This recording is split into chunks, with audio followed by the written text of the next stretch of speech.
चला मी आता तुम्हाला दाखवते कांदा लसूण न वापरता कोबीची भाजी कशी करायची ते. चला तर कोबीची भाजीसाठी मी काय काय घेतलं ते तुम्हाला सांगते. मिरच्या घेतले, कढीपत्ता, मीठ, राई, खोबऱ्याचं तेल आहे, हे ओलं खोबरं आणि कोबी आहे. कोबी अशी ना अशी बारीक करून घेतलेली आहे मी.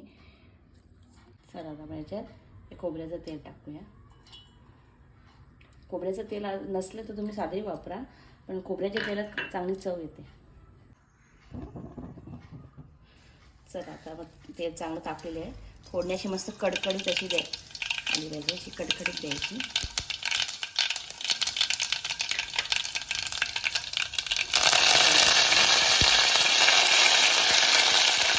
किती तिखट पाहिजे त्यानुसार मिरच्या घ्यायच्या.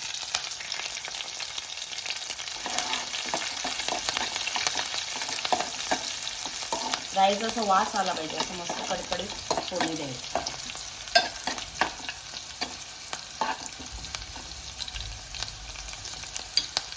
मी हळद वापरत नाही.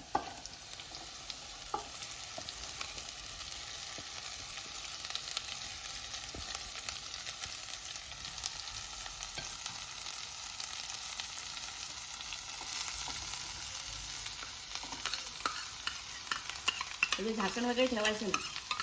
चांगलं नारळाच्या दुधातच ती 2-3 मिनिटं शिजून काढायची.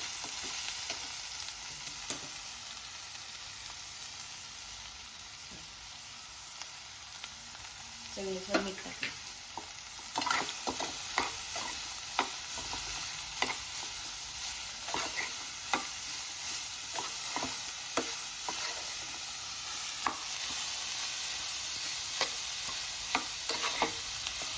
भाजी चांगली जास्त शिजवत नाही पाहिजे, जास्त जरा कुरकुरीतच राहिली पाहिजे. खाताना अशी कुरकुरीत राहिली पाहिजे.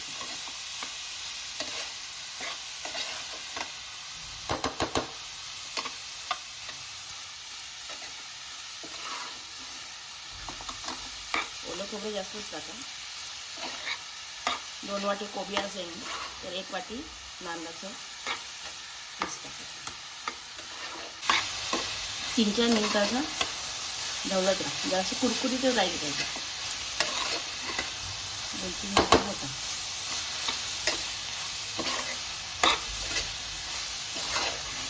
मी हलत का नाही, कारण नारळाचा वास मी त्याच्यामध्ये लपून देतो. आपल्याला नारळाचा वास आला पाहिजे भाजी. थोडासा ओलसरपणा निघून गेला ना भाजीचा, गॅस बंद करायचा. चला ही आपली भाजी 3-4 मिनिटं मी ढवळत ठेवलं का रेडी आहे.